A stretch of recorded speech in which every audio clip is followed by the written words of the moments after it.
রফিকুল ইসলাম ভাই এখানে উপস্থিত আছেন। গণসংহতি আন্দোলন আশিকপুর থানার যুগ্ম আহ্বায়ক আকাশ আলী ভাই, সদস্য সচিব রতন ভাই এবং সদস্য সচিব রুহুল আমিন, আশিকপুর থানা ইউনিয়ন কমিটির আহ্বায়ক শাহাদি ভাই এবং সাধারণ সদস্য সচিব আব্দুল গফুর ভাই, সাভার আশুলিয়া থানার বিভিন্ন অঞ্চল থেকে আসা ধানসোনা ইউনিয়ন কমিটির আহ্বায়ক মাহমুদুর রশিদ এবং ধানসোনা ইউনিয়ন ওয়ার্ড কমিটির আহ্বায়ক আরিফ আক্তার এবং কাশেমপুর ইউনিয়নের একটি ১ নম্বর ওয়ার্ডের আহ্বায়ক সোহাগ ভাই এবং আমার সামনে উপস্থিত বিভিন্ন অঞ্চল থেকে আসা এবং আমার ভাই ও বোনেরা এবং এই অঞ্চলের নেতৃবৃন্দ সবাইকে গণসংহতি আন্দোলন এবং নতুন বছরের শুভেচ্ছা ও অভিনন্দন জানিয়ে আমি সংক্ষিপ্ত দু-একটি কথা বলব। এই বলে আমি আমার বক্তব্য শুরু করছি। এখানে উপস্থিত আছে আমার নেতা, আমি যাদের হাত ধরে যাদের দিক নির্দেশনায় আমি ঢাকা জেলা এবং সাভার উপজেলা বাংলাদেশ গার্মেন্টস শ্রমিক সমিতির ভাইস প্রেসিডেন্ট হিসেবে দায়িত্ব পালন করি, যাদের দিক নির্দেশনায় আজকে আমি এখানে কথা বলতে পারছি, যাদের আদর্শে আমি এখানে দাঁড়িয়েছি, সেই আদর্শবান ব্যক্তি শ্রমজীবী মানুষের কণ্ঠস্বর ঢাকা ৩ আসনে নির্বাচন করেছিলেন আমার নেতা নির্বাচন করেছিলেন বাচ্চুরিয়া। আমাদের মাঝে উপস্থিত আছে তরুণ ব্যক্তি, যাদের শ্রমে যাদের ঘামে গণসংহতি আন্দোলন আজ অনেক দূর যাত্রা আমরা পাড়ি দিচ্ছি। তিনি আমাদের মাঝে উপস্থিত আছেন যুব ফেডারেশনের সদস্য এবং উনি তার কর্মজীবন উনি একজন অ্যাডভোকেট। সে ওকালতি বাদ দিয়ে সে রাজনৈতিক ওকালতি করে, তার জীবনকে উৎসর্গ করেছে গণসংহতি আন্দোলনে। সেই মহান নেতা মুশারফুল্লাহ ভাইকে আন্তরিক শুভেচ্ছা ও অভিনন্দন জানাই। আমি দুটি কথাই বলবো। আমরা গণসংহতি আন্দোলন হাঁটি পা করে সবার উপজেলায় আমরা একটা অফিস স্থাপন করি। আমাদের দল ৯৪ জন এমপি ক্যান্ডিডেটের নাম ঘোষণা করে, তার মধ্যে আমি একজন ঢাকা ১৪ আসনের প্রার্থী ছিলাম। আপনারা জানেন আমি শ্রমজীবী মানুষের পক্ষে কাজ করি।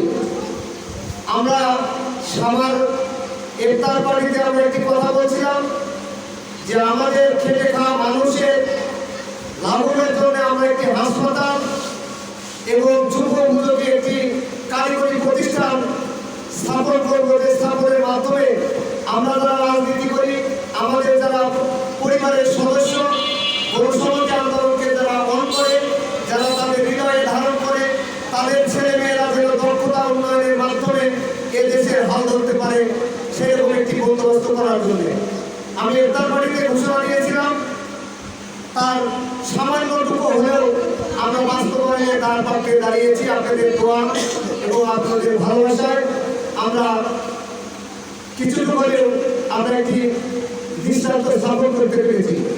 আমার হাতে একটি বই দেখছে। আমি আসলে আজকে আর কোনো রাজনৈতিক বক্তব্য নিয়ে আপনাদের মাঝে হাজির হয়ে নাই। আমি কি করি এটা আপনারা জানেন। আমার হাতে একটি বই। প্রত্যেকটা মানুষের দায়িত্ব ছিল শিক্ষা, চিকিৎসা, বাসস্থান এদেশের সরকারের। কিন্তু আমরা দেখলাম বিগত আমলে শেখ হাসিনা ১৫টি বছর আমাদের ঘাড়ে চেপে বসে এক তন্ত্র কায়েম করে পুলিশ প্রশাসন থেকে শুরু করে এদেশে লুটপাট করে এদেশ থেকে লক্ষ কোটি টাকা পাচার করে সে আমেরিকায় পালিত হয়েছে। সেই স্বৈরাচারী শেখ হাসিনাকে এই বাংলাদেশ থেকে মুক্ত করার জন্য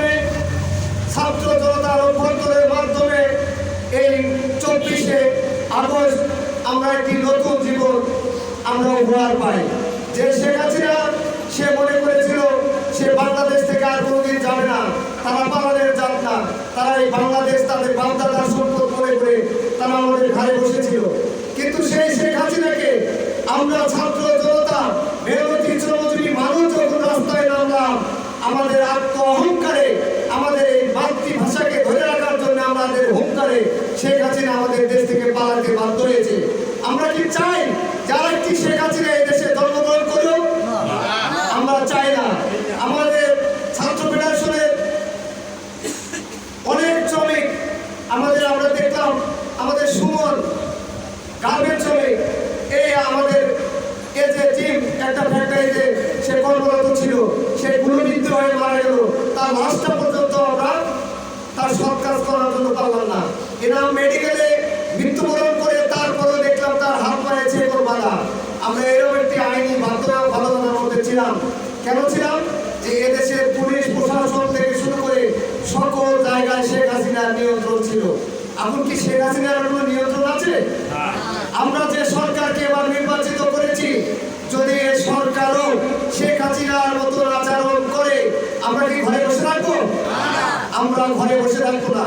আমরা বীরের জাত, আমরা বীরের সন্তান। আমরা এই দেশকে কোনো দখলদারি চাঁদাবাদের হাতে আমরা তুলে দিতে চাই না। আমরা আবার বিদ্যা মেহনতি মানুষ আমরা ঝেপে নেবে আমরা এই বাংলাদেশকে দখল মুক্ত করবো। যে ফ্যামিলি কার্ডের কথা বলা হচ্ছে, আসলে প্রকৃত ফ্যামিলি কার্ড আমার সেই খেটে খাওয়া মানুষ তারা পাচ্ছে কিনা, মেহনতি মানুষ পাচ্ছে কিনা, যারা দরিদ্র সীমার নিচে বাস করে তারা আমাদের ফ্যামিলি কার্ড পাচ্ছে কিনা, যারা এই জীবনে বাস করে তাদের হাতে যদি ফ্যামিলি কার্ড যায়, তাহলে কি আরেকবার আমরা রাস্তায় নামবো না? আমরা আরেকবার রাস্তায় নামবো। আজকে পয়লা বৈশাখের প্রথম দিনে তারেক রহমান সাহেব যিনি টাঙ্গাইলে কৃষক কার্ড উদ্বোধন করছে, ওনার সমালোচনা করতে চায় না। উনি একটা তার বাপের যে উত্তরসূরি, সেই বাপের খাল কাটা খনন শুরু করে মানুষের পক্ষে যে কাজ করছে তার একটি দিশা হিসাবে সে কৃষক কার্ড উদ্বোধন করছে। আমরা তাকে ধন্যবাদ জানাই। আরো ধন্যবাদ জানাই। তখনই আমরা তার কাছে কৃতজ্ঞতা প্রকাশ করব।